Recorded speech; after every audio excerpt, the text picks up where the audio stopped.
And now I would like to introduce the moderator for this session, Herb Klotz. He's currently the Zone 32 Rotary Coordinator, which covers the Northeast United States, and he's responsible for promoting membership growth. Welcome, Herb and friends. Well, thank you. Thank you, Leanne. And what I would like to do first is to introduce my co-presenters.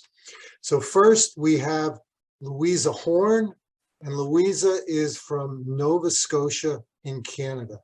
And next we have Doug Logan. Doug Logan is from Ontario in Canada.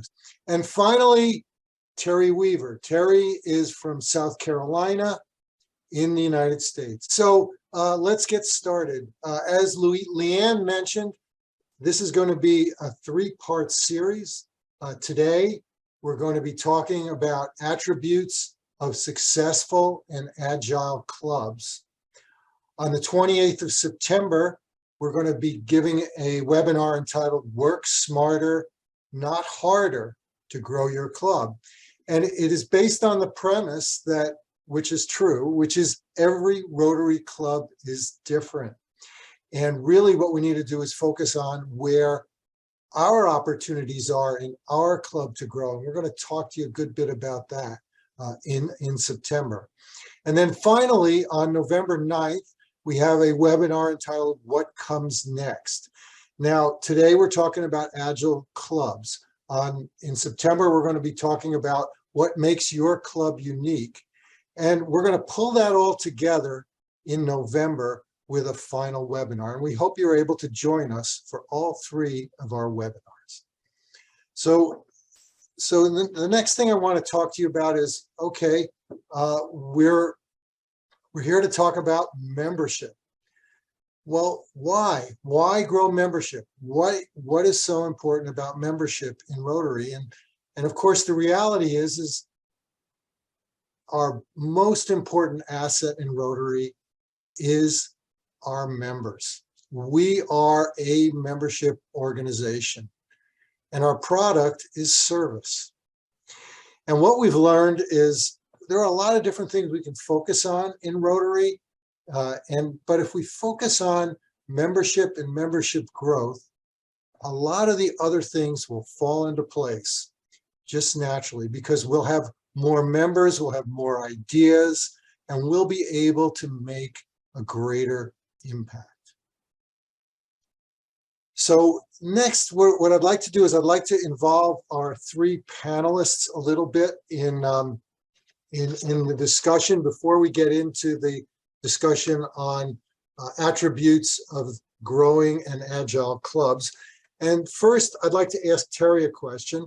Terry, why does Rotary lose the same number of members that we bring in each year? Well, Herb, that's an interesting question. And I think I'd like to turn it around.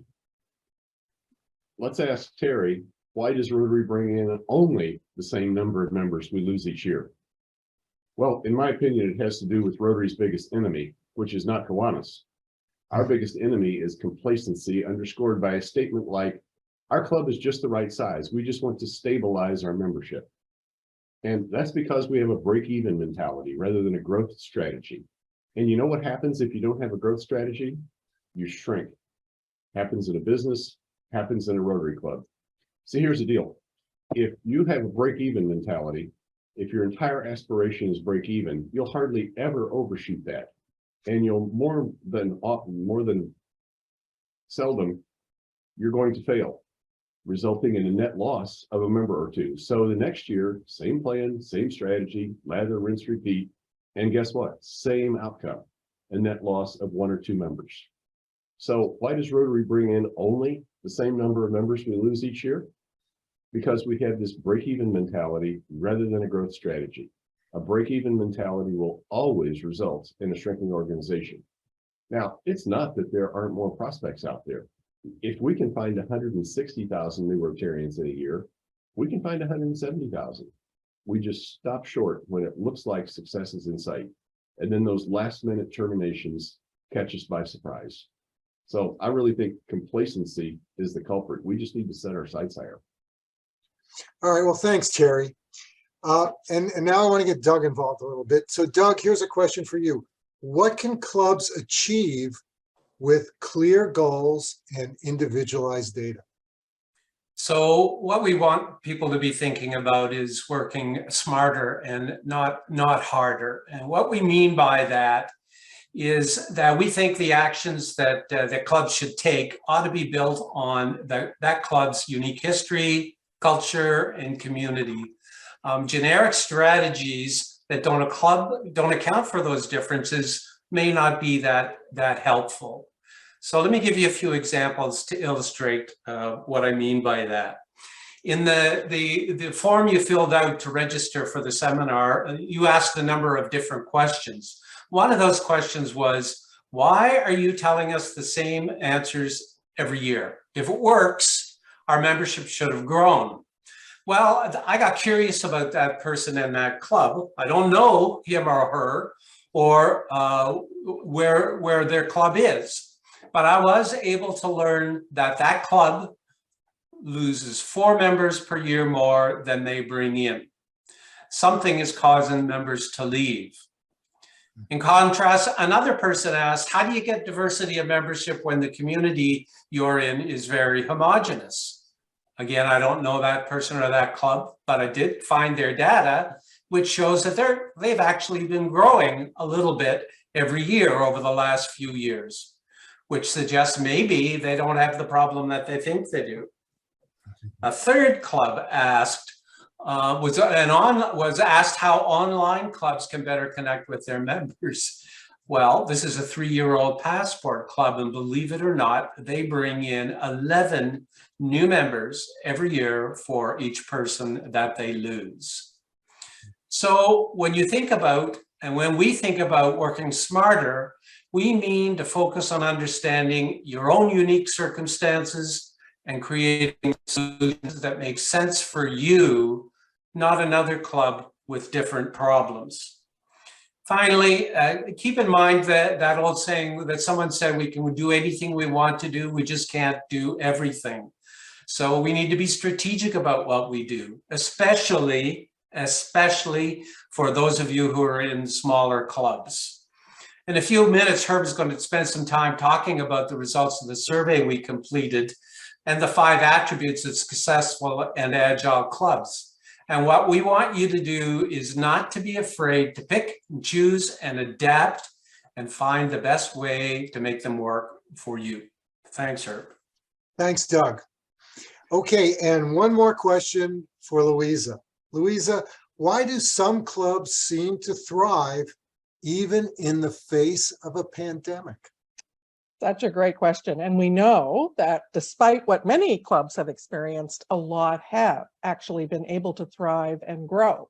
And of course, you're going to hear more about that as we proceed today. And you'll hear more about what you can do in the follow-up sessions as well. But I think, Terry referred to having that growth strategy. And Doug talked about different clubs having different ways of doing things. I think the word that is most important to me in all of this is really around intention. Those clubs have the intention to do something different. They're people of action. So this year they're imagining and they're bringing their intention to bear. And of course, all of that is going to be based on thinking as well about our strategic priorities. And you'll see how those link to what Herb is going to describe today.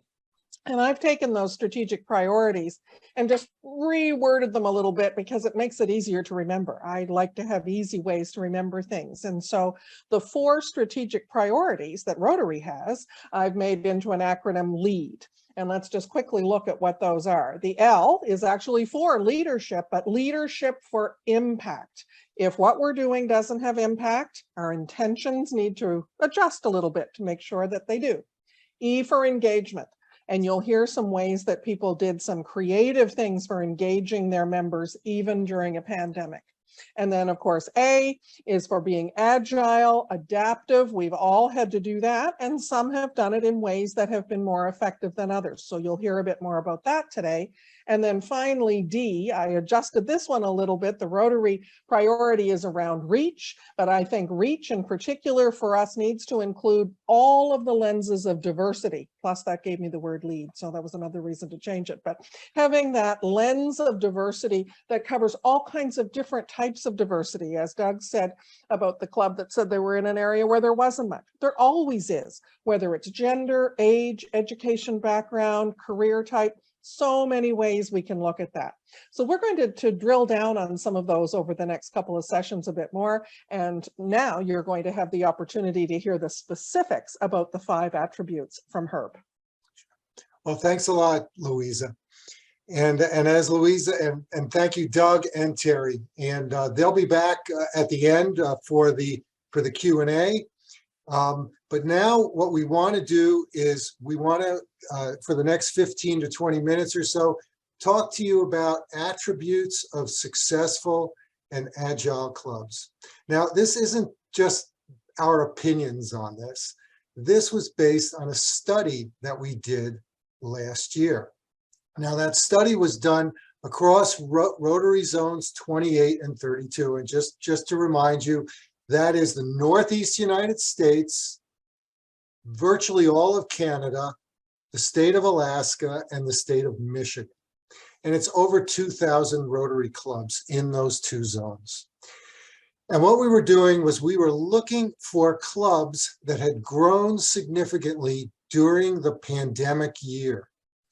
Now, the pandemic year was a brutal year for membership in North America. In fact, we lost about 5% net membership during that year, that 2020-21 year.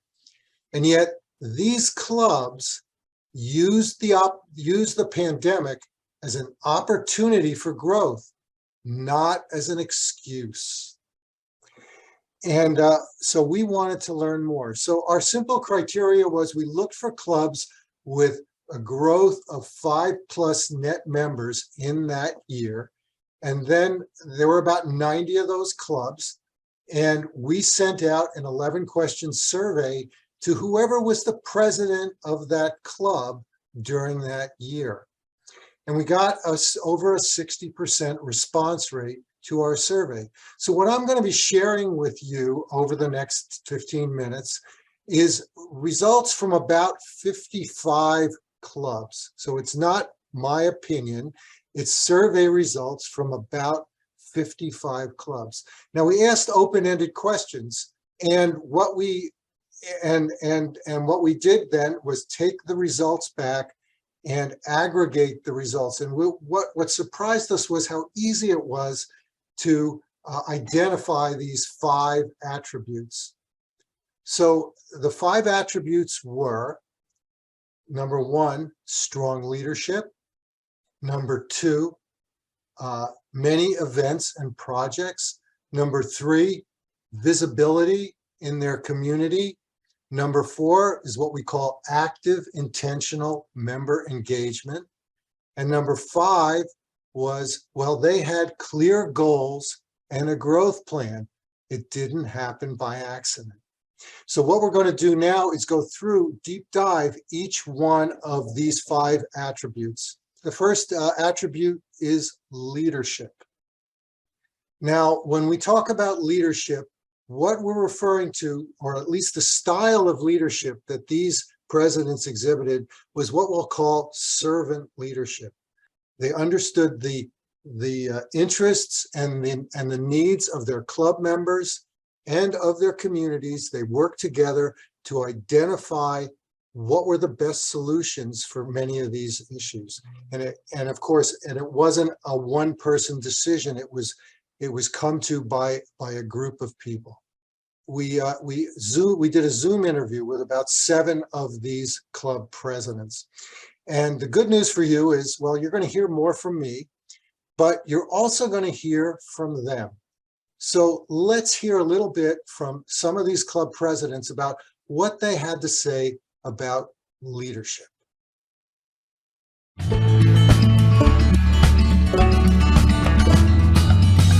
Leadership involves sort of having a vision or embracing a vision and moving your club and the members towards pursuing that vision in a way that makes them feel important and a part of the process. The leadership is a little bit different, I think, in Rotary than it may be somewhere else. It certainly has to be distributed. Leadership is all about getting people to say, yes, I will own some specific result, so that they are then leading a particular effort. It's not my club, it's not the president's club, it's the members' club. Because of COVID, we have to reimagine everything that we do. How do you bring people from where they are to a new place? That's the kind of leadership I think we have to have in Rotary.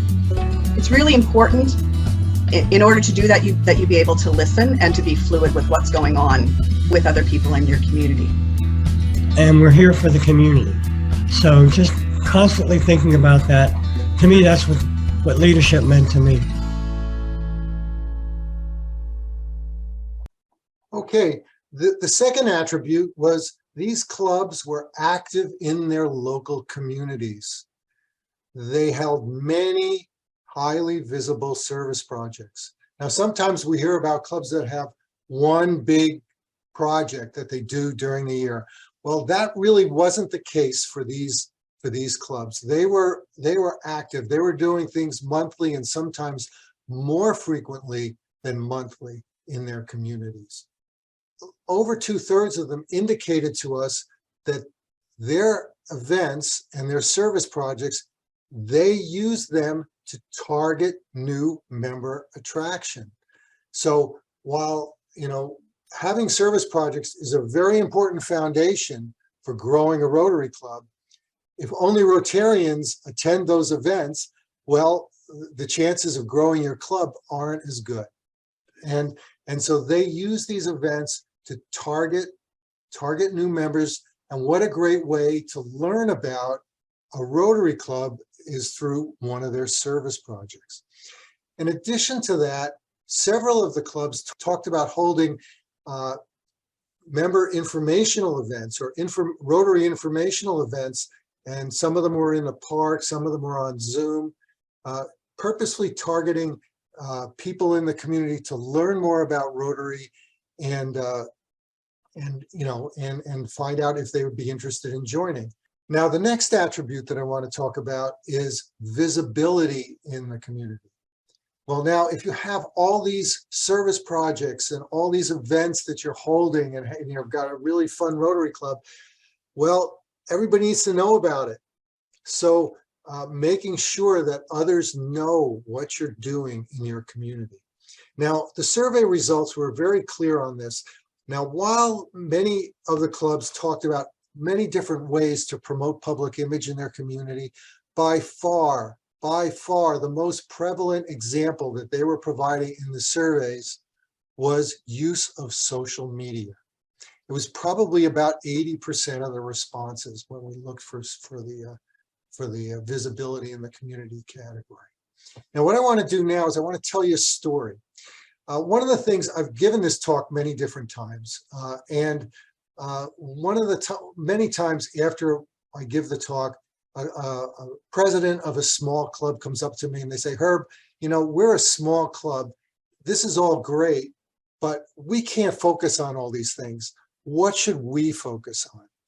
And so I want to tell you a story about the Perkins Rotary Club. Now, the Perkins Rotary Club was in Eastern Pennsylvania, and they were a club which I would call a small but mighty club. Now, most of the members of the club were middle-aged. They were like 40, 50, 60 years old. That was the typical age of the group. They had 12 members, and they were extremely active in their community and doing community service. The problem was very few people knew about it. And one day they learned about a Facebook group that promoted community service projects in their community. And they started posting their community service events on that Facebook group. And people started to show up. And then they found out what a fun group this was to be with, and people started joining their club. Now, I could tell this story in a lot more detail, but I really don't have the time right now. But I remember talking to the president of this club, and he told me, he says, you know, Herb, before we started with the Facebook and getting people involved, we really didn't have anybody in our club with really good social media skills, but we do now. And that club during the pandemic grew from 12 to 26 members. And I'm an optimist, but I'm pretty sure they're on their way to 40. And that's great, because given the size of that community, they can use a Rotary Club with about 40 members. All right, so let's go on now. The next attribute I want to talk about is what we call active, intentional member engagement. These clubs didn't let their members fall through the cracks. In fact, they switched over almost immediately from live to virtual meetings, and they had different formats for their meetings. Sometimes they would meet on Zoom, sometimes they'd meet in a park, maybe they'd meet for a service project. But the common theme was we were meeting on a regular basis to help our community and to build fellowship. Another thing that they talked about was they made sure that that when they brought in a new member, they learned about what that member's interest was, helped them learn a little bit more about Rotary, and got them involved in something that they were interested in, so that they were engaged and they stayed involved. Another thing I would share about engagement was there were a number of clubs in this category that really took advantage of Zoom. And now they can invite people from all around the world to their club meetings, and they did it. And they brought in amazing speakers. So let's go back, and we've got a video here from some of the club presidents of these clubs to tell you a little bit about how they focused on member engagement. And nobody wants to come to a dull party. So the other thing I wanted to do was make sure that we focused on fun. Every month, I had a Zoom call, which later became an in-person meeting once a month with those new members. My goal for speakers was to have those who spoke to be entertaining, educational, and informative. They've sort of formed their own little fellowship amongst themselves. They're now friends, and they go out and have coffees together. And when we do finally get to meet in person, they're going to already know, 12 other people in the club. We made sure they got engaged in their area of interest. And so we made that a priority. And I'd say that was our primary strategy. I mean, we were very locked down in our community, but we could go for walks. So what we did was to use the focus of the environment to get together in small groups. We're in the midst of completing our second tree sale, and it was fantastic last year because it was an opportunity to get outside together with each other, meet more members of our own community, and do something good. We're going to walk along the lakeshore, and we bought garbage bags and gloves and pickers, and we went out, we wore Rotary gear, we took photographs, and we put it on social media. Invite everybody to get involved with anything that's interesting to them, as much or as little as they want. And when they do, welcome them warmly. And if they don't, invite them again to something else, because the way to get involved with Rotary is to get involved with Rotary. So the way to get involved with Rotary is to get involved with Rotary. I love that quote. Okay, so now our final attribute is clear membership goals and a growth plan. As you can see from the slide, 88% of those 55 clubs that responded to us indicated to us that membership growth was a top priority during the year that they were club president. And so I want to share with you another short story here. I have done this type of survey several times before. And the first time I did it, I was an incoming district membership chair. It was about 6 years ago. And the reason that the governor had asked me to be district membership chair was because our club had grown. But I knew how our club had grown, but I didn't know how other clubs had grown. So what I did was I wanted to learn. And so we went back 5 years, the same kind of survey, looked for clubs that had grown significantly in a given year during those 5 years, and then reached out to whoever was the president, and then get their opinions and get their thoughts through a phone interview. And the thing that I kept hearing over and over and over again, and I wasn't prompting for it, was they would say to me, they say, Herb, when I was club president, membership growth was a top priority in our club. Didn't happen by accident. So not only do they make it a priority, but the next thing they do is they set goals. So 83% of our presidents that responded indicated that they entered their goals in Rotary Club Central, and they were holding the club and themselves accountable for growing their membership. And then finally, 85% of them, well, indicated that they had an active membership committee with multiple members. Well, I guess if membership growth is a top priority, well, you've got to have a plan as well to make that happen. A goal without a plan is just a wish. So, yeah, so no surprise there. At this point, I think we've got one more video. So let's hear from our club presidents about setting goals and building a plan.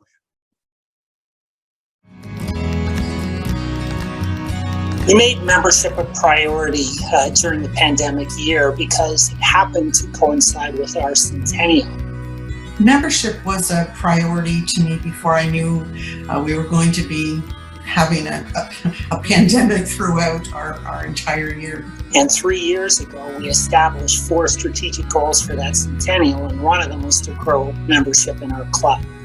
Equity and diversity was really an important aspect of that. We wanted to diversify our club. Our club is aging like many clubs. We wanted to inject some youth into our membership and attract new younger members into our club. One of our cultural goals for the year was to be open to every person, opportunity, and idea. I wanted to make sure that we created a club that people would want to join, people would want to remain in. We also wanted to improve the gender balance in our club. Identify very specific people and put them in very specific roles on the membership committee. I asked members, can you please think about people in your community that you know, that you think might be good Rotarians, and don't just think about it, ask them to join. As long as you're making plans to make sure that your membership growth happens, I think it will.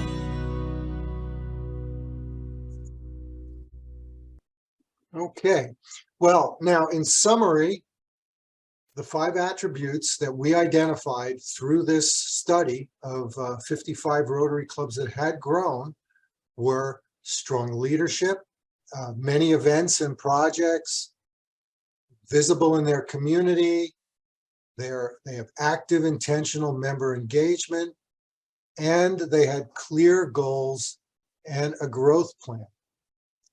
Now, you've probably heard many of these pieces before, maybe not all together like this, but you know, it doesn't sound like there's no magic bullet here. These are all common sense. These are things that clubs should be thinking about in terms of ways to grow their club. You want a healthy Rotary club. Now, in closing, what I'd like to just say is, you know, there are plenty of people in our communities with a heart for service. That's not where the shortage is. All we need is make sure that we have a club experience and we have a plan to grow our club. And as Louisa Horn would say, we just need to make our clubs irresistible.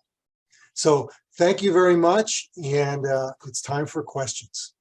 Thank you, Herb, so much. And at this point, I would ask Doug and Louisa and Terry to join us again.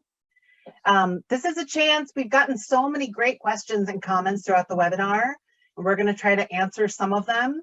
But I want to start with some that we received in advance, some themes that we saw that we thought these experts could shed some light on. So Doug, I want to start with you. Lots of people wanted to know how we differentiate Rotary from other service organizations. So what advice do you have for the way we talk about Rotary to show our value and our unique position in the community and what we have to offer?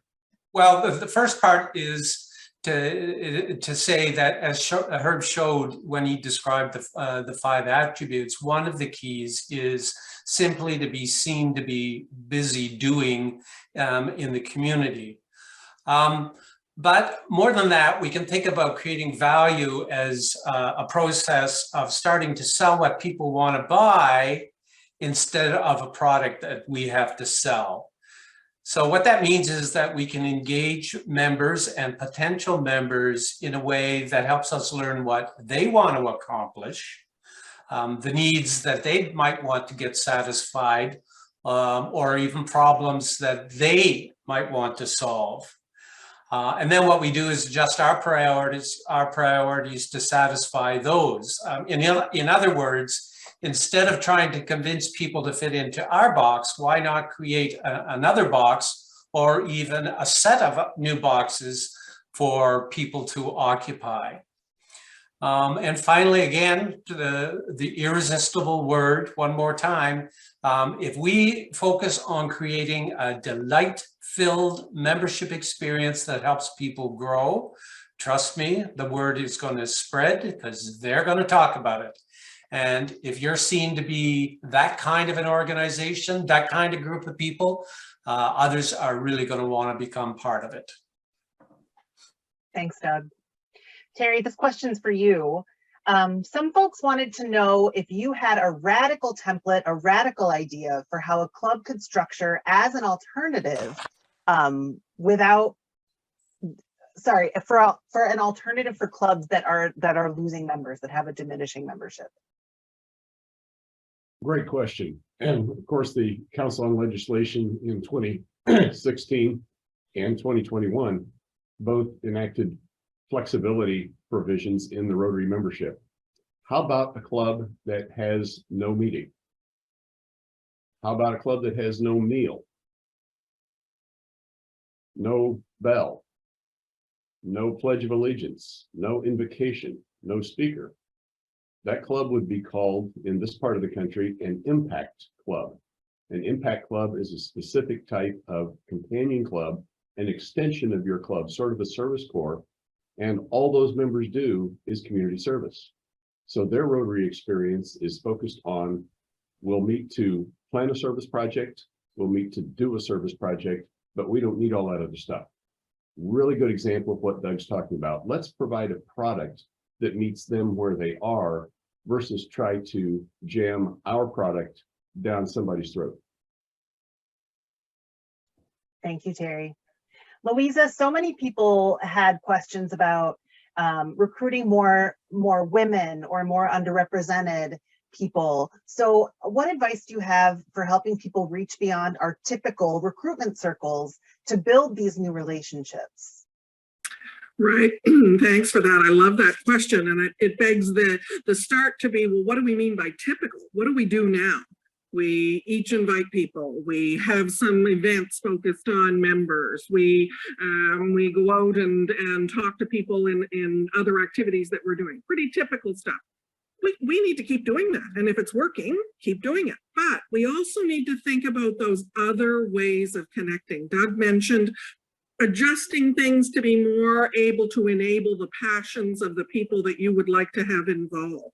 It really takes, again, that word I used before, a couple of my favorite words that start with I, intentional and irresistible.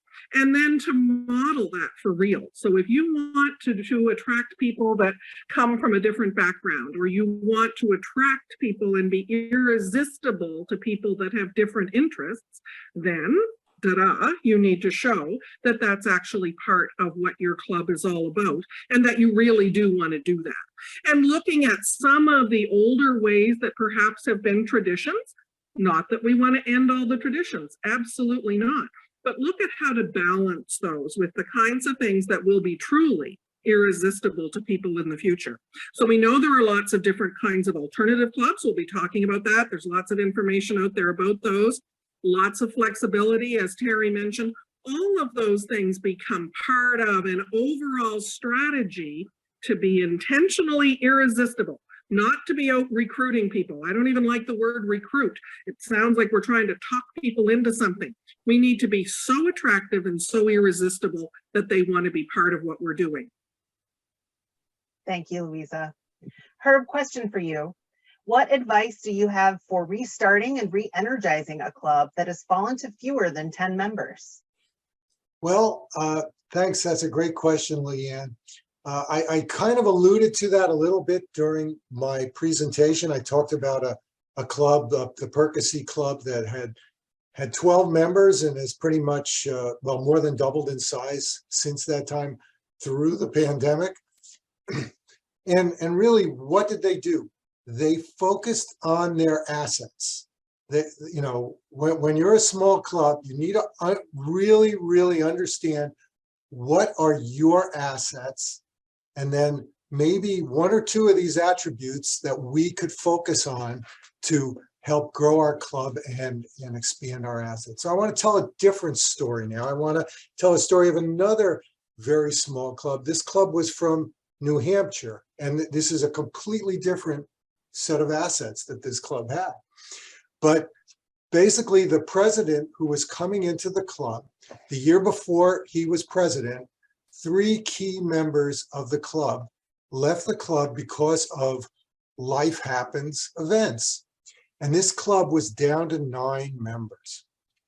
Now, this president had been in Rotary for over 30 years. And he had actually, during his 30 years in Rotary, had experienced a club. He was in a club that folded. So he could read the writing on the wall. He could see where this was heading. So the first thing he did, as he explained it to me, was we got the 9 members together. They met, they talked. And again, this was during the pandemic, so they were doing this over Zoom.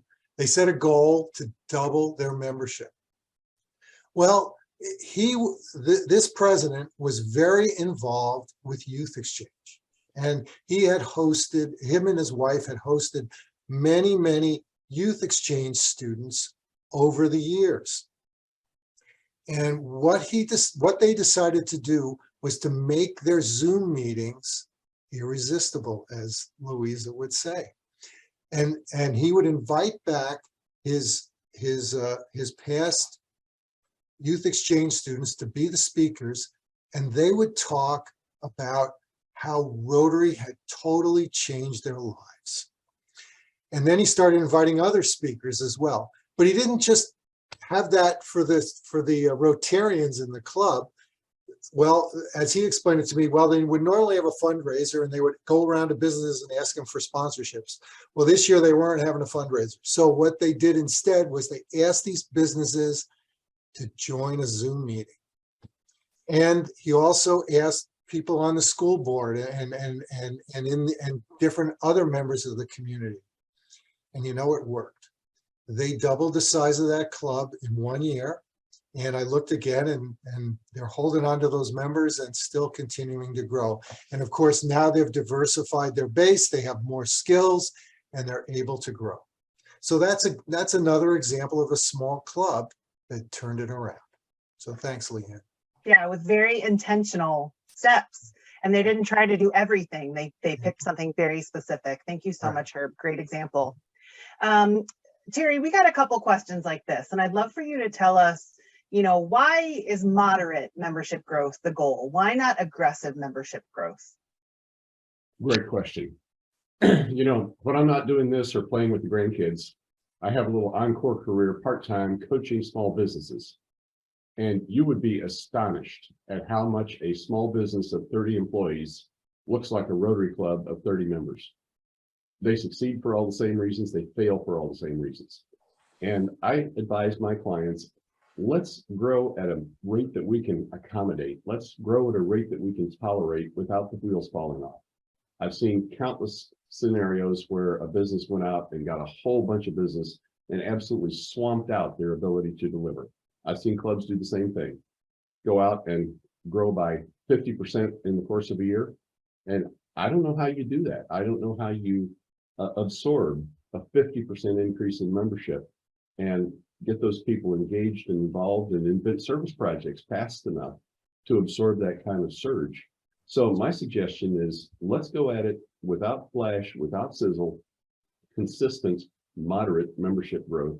Consistent mean every year, moderate meaning something in the 5 to 10% range. I believe you'll be a lot more successful if you go at it that way, absorb those new members, onboard them, engage them, and then go get the next round of new members the next year. Louisa, we have a couple questions about new clubs that I'd love for you to answer, and I'm so glad people are thinking about this. One person wanted to know if a small area with multiple clubs should consider merging, and another person wanted to know about the relationship between clubs with one another. Are clubs in competition with one another, or is there a different way to think about this relationship? Sure, Terry, you want to take that one? Yeah, this idea of clubs competing with each other, your situation may be different, but where I live, we have 11 Rotary Clubs in the same county. And most of them are clustered around a metro area and some of the area suburbs. And I hear this every now and then. You know, the reason we can't grow Rotary in Greenville, South Carolina is because there are too many clubs, they're all going after the same people. And when that comes up, I just look at that person and I say, tell me the name of the last person you were hard after where some other Rotary Club picked your pocket. This is mostly a myth, and myths do have an attribute of being excuses.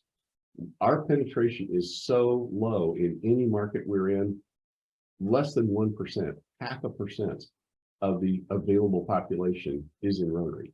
So the idea that somebody is being pursued by more than one Rotary Club, and I just don't see it happen. In my experience, I've rarely ever seen two Rotary Clubs after the same prospect. The problem is that neither Rotary Club is going after any prospects. Or we're not giving people choice. I think it's always important to encourage people to check out all of the Rotary Clubs in an area and give them that opportunity to see where will their passions best be enabled. We have two clubs in a remote area, not in Greenville County.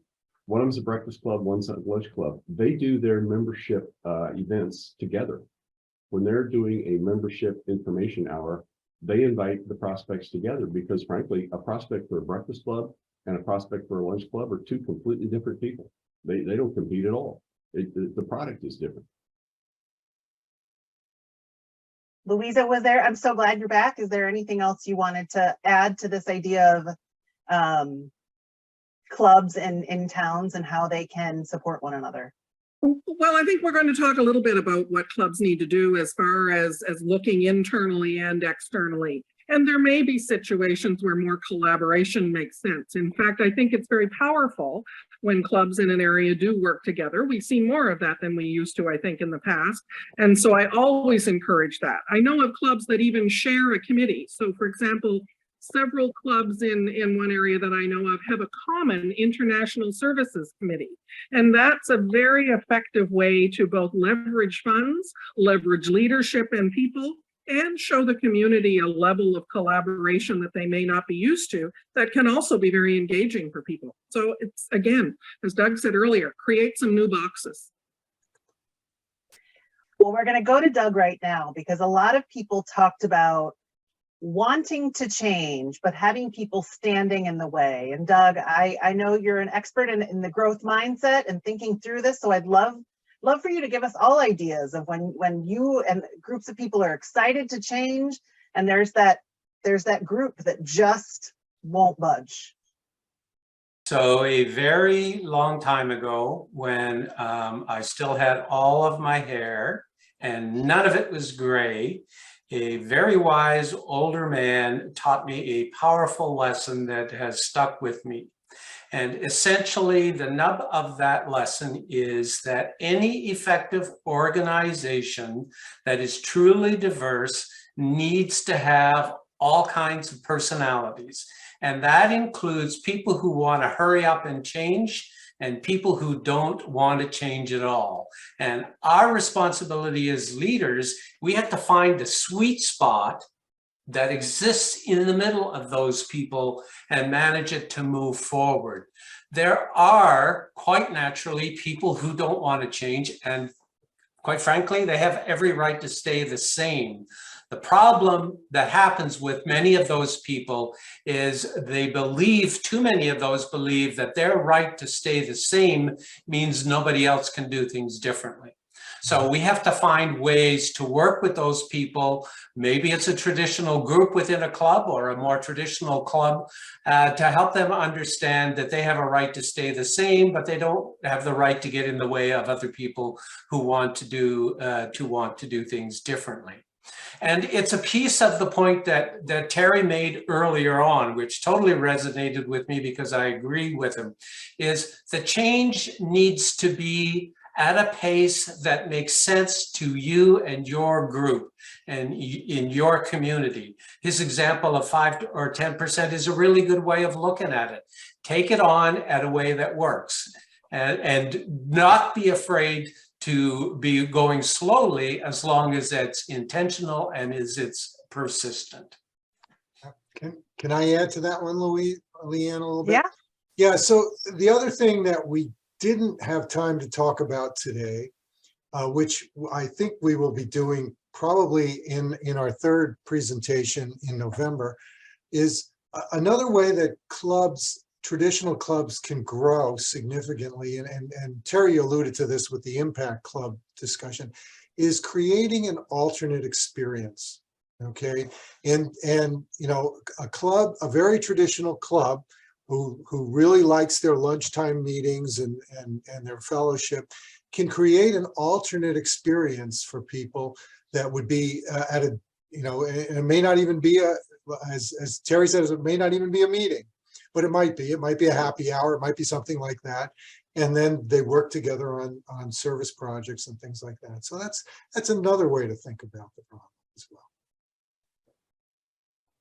Thank you so much for taking the time to answer these questions. We have so many more, including, you know, when people can't afford dues. And I wish we had more time to talk through these, but we do have more sessions where I know we'll dig a little deeper. So this is just the first webinar in the 3-part series.